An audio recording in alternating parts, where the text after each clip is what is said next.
Most nights at the Taj Mahal Palace begin the same way. The lobby fills slowly as suitcases roll across marble floors and guests ask the concierge for directions.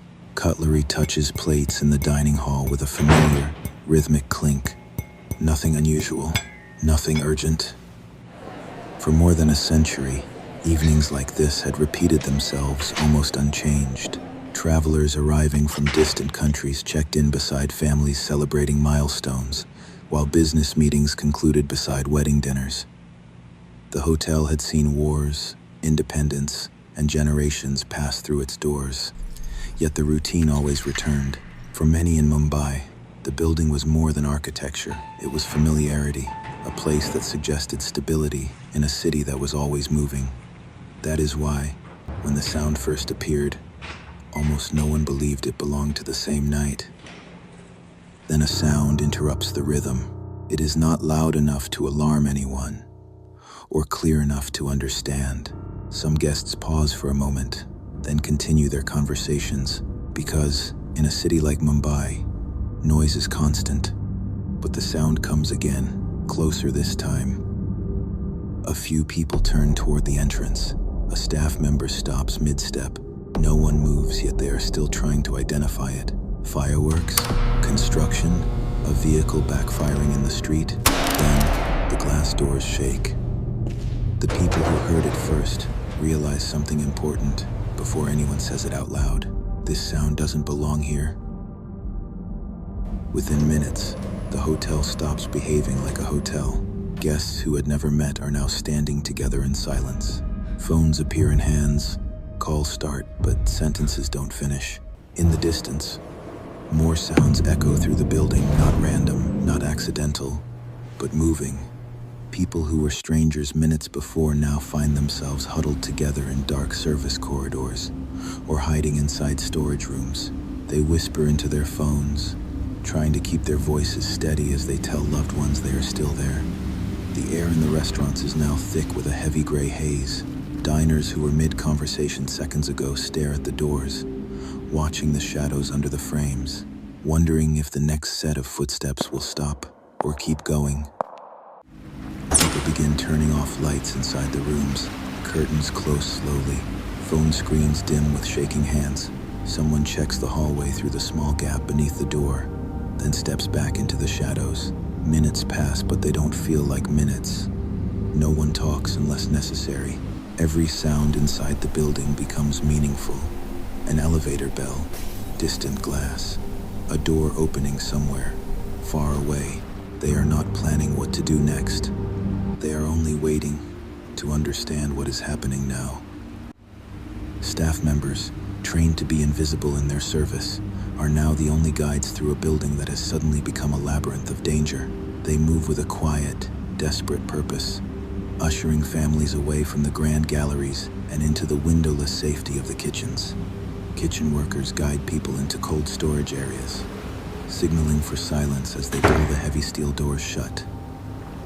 Outside, at the Chhatrapati Shivaji Terminus railway station, the evening rush hour is replaced by a sudden, inexplicable silence, followed by sounds that mirror what is happening at the hotel. Reports begin to flicker across screens, but the information is fragmented. No one knows how many there are. No one knows where they are going next. Inside the hotel, the employees continue to make choices that contradict every instinct of self-preservation. They stay behind to escort strangers through smoke-filled hallways, prioritizing the safety of guests over their own lives. A fire breaks out in the upper floors, and the iconic red dome begins to billow thick black smoke into the night sky. For those trapped, time loses its linear quality. They are focused only on the next minute, the next breath, and the sound of the hallways. The first responders from the Mumbai police are now inside, entering the complex structure with limited information. They move floor by floor, clearing hallways that feel endlessly long in the dark. Inside, the layout itself becomes a challenge. Corridors split into smaller corridors. Staircases lead to service passages few visitors ever notice. Rooms connect in ways designed for comfort, not crisis. Rescuers move carefully, Police, announcing if themselves anyone is before inside, opening doors. make your presence known. Each space must be confirmed safe before the next can be reached. Progress is measured, not in distance, but in certainty.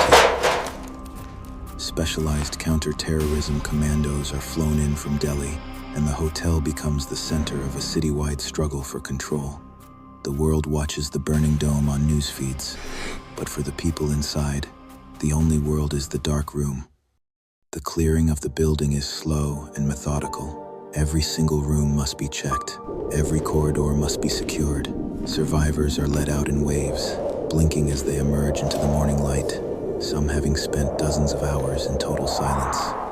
They are helped by commandos, finally reaching the families who have been waiting behind police barricades since the first night.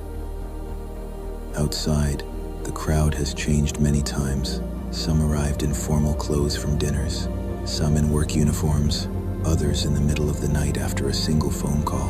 They stand behind the barricades without clear information. Television screens show the same images again and again, but none of them answer the only question they care about.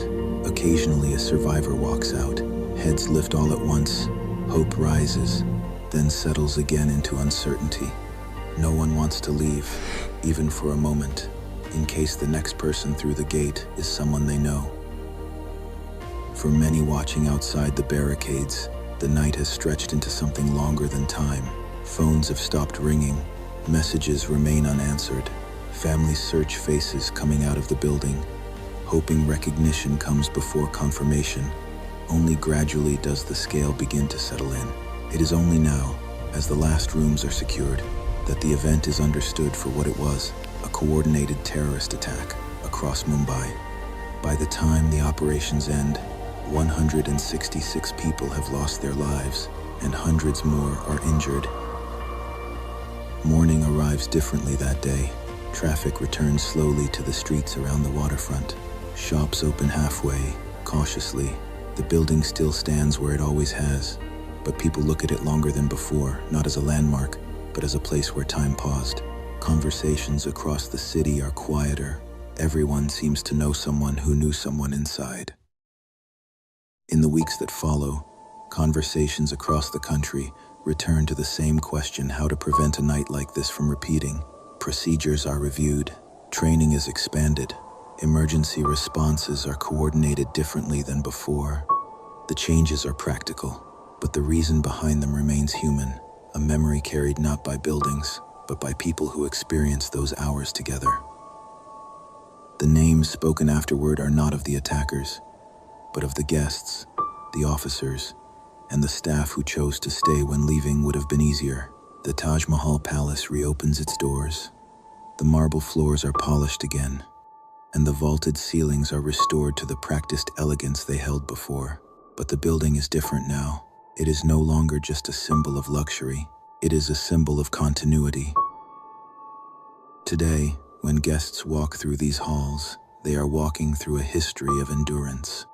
The memory of those hours is not found in the violence, but in the responses to it, in the employee who stayed, the stranger who shared a hiding place, and the officer who entered the unknown.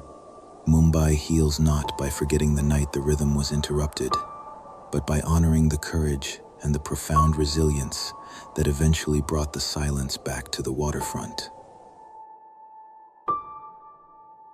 If this story stayed with you, there are many more stories like it. Stories of resilience, of quiet courage, of ordinary people who made extraordinary choices. This channel is dedicated to telling them with honesty, with depth, and with respect. If that kind of storytelling matters to you, you can subscribe and continue exploring. Thank you for watching.